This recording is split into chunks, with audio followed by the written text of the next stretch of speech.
Phil Scott, who Adam Scott's dad, he was a big promoter of improving your environment around golf. And he sort of explained to me that over the years, what he's seen is if everything sort of around you is moving pretty nicely and you're pretty happy, then golf kind of just follows. I was in a bit of a bad way, I think, in Japan the end of last year.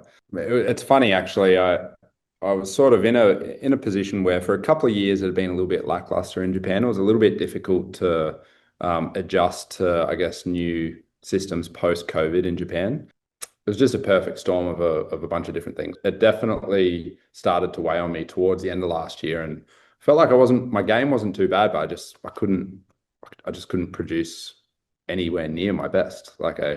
I was missing most cuts by one. I think I made one cut for the season, and I actually came back here, and Phil Scott, who he is a member here, and he's been incredible with me. And I had a conversation with him, and he actually was the one that suggested I come back, not play the rest of the events in Japan, even though it's sort of back end heavy and financially, quite lucrative up there.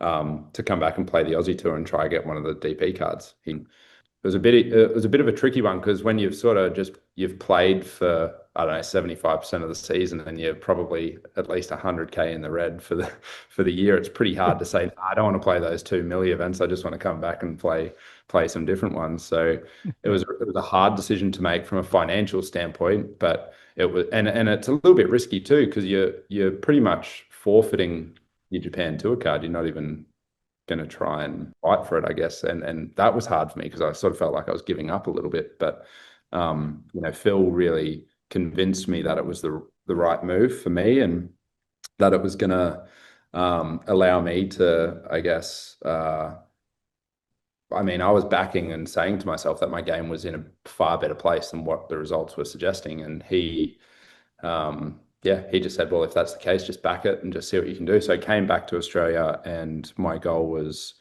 purely on getting a DP World Tour card. That was it. That was the only thing I cared about. And I loved every minute on the Aussie Tour, and the way it all ended, I was stoked.